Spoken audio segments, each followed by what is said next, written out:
So let's now carry out an exercise where we don't look up the population average, but we estimate it first, and then we continue with a hypothesis testing one test. Let us estimate income, the population average, so the average Canadian's income, based on our data set and the estimation procedure that we have discussed first class when we discussed inferential statistics. So analyze, descriptive statistics, and explore. This is how you estimate the population average using information from your sample. You click on it, the explore window opens, and you select for the dependent list the total income variable, which captured respondents' income. It's an interval ratio variable, as we discussed before. And then you just basically click on OK, and you will wait for the output.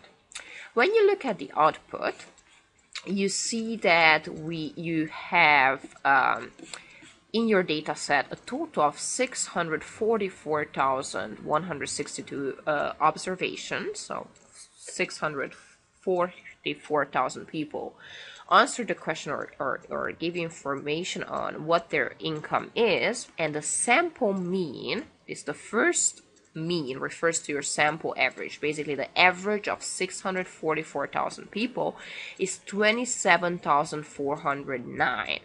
Okay, so in 2001,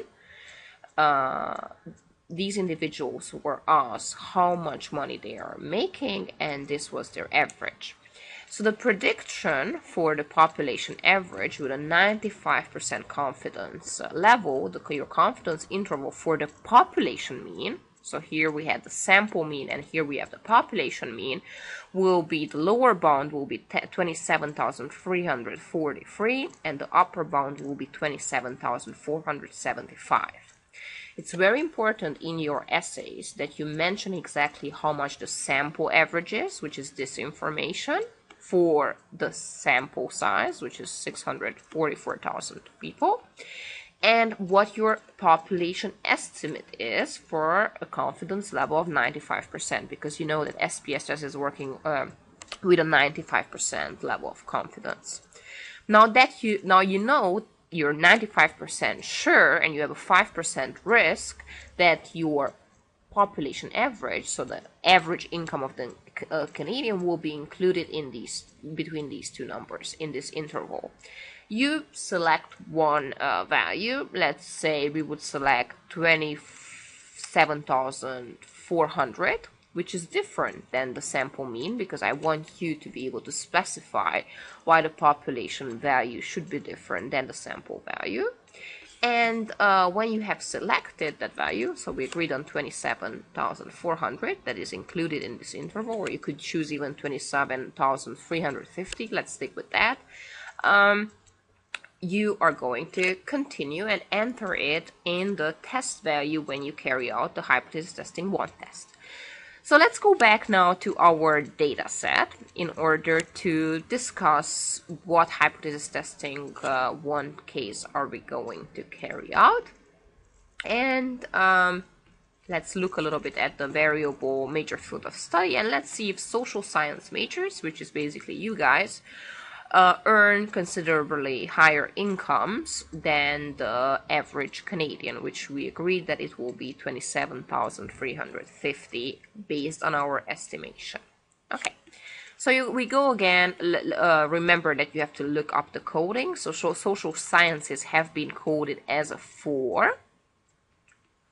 You go again to data, select cases, and then if condition is satisfied, you click on it, you reset the old condition, and you select the new variable, which was major field of studies and is equal with 4. That's all social science majors.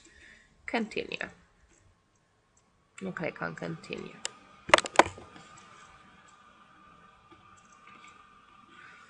I hope my computer didn't froze.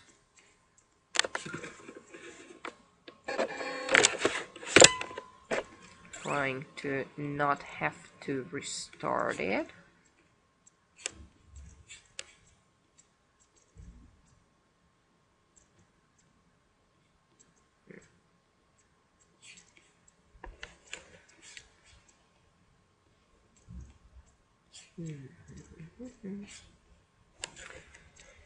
Oh, control. Let's see.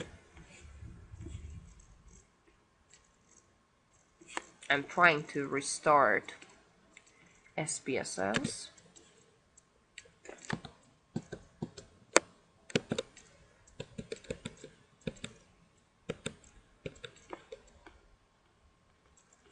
Okay.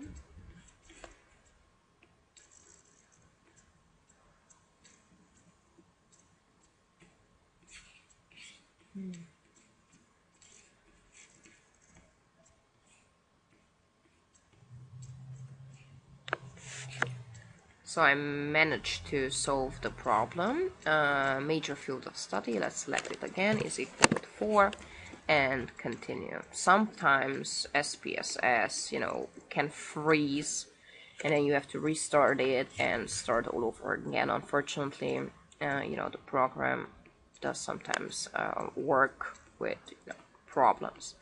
So let's go back to hypothesis testing 1. Now we selected only the individuals in our data set who have indicated that they have a social science major. So there you go. Everyone else is thrown out of the data set and only social science majors are included. Now we click on Analyze and Compare Means One Sample T-Test. We carry out the hypothesis testing 1 test.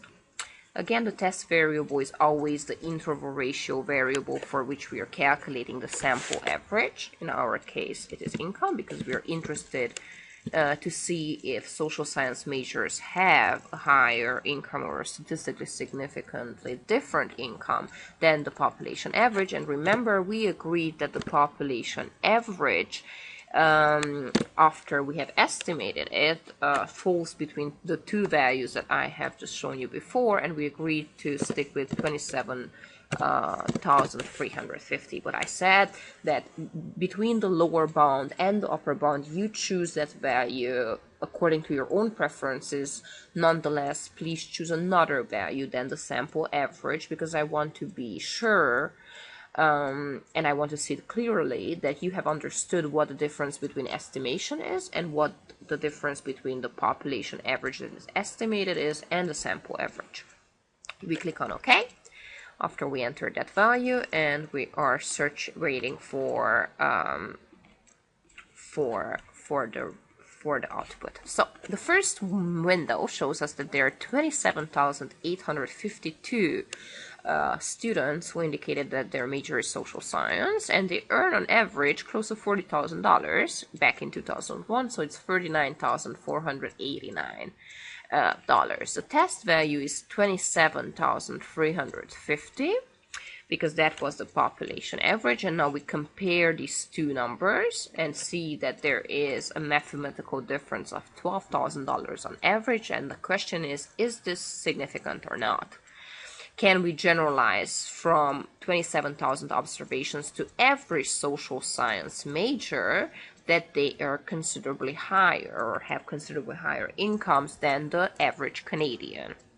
In order to answer this question, we look at the significance, and we can see that after we have divided this significance by 2, we can easily reject the null hypothesis because that significance is lower than 5% even after we have divided it. Let me try to double click on it for you to see that it's a number very, very close to 0. Thus, when we divide it, it becomes even closer to 0. So we reject the null hypothesis, which told us that there is no statistically significant difference between the population average and the sample average, and that these folks here, these social science majors, did not have a distinct characteristic as a group. And we have rejected that assumption. So we rejected the null hypothesis and said no. On average, social science majors do earn more than the average Canadian. And this is the end of the test.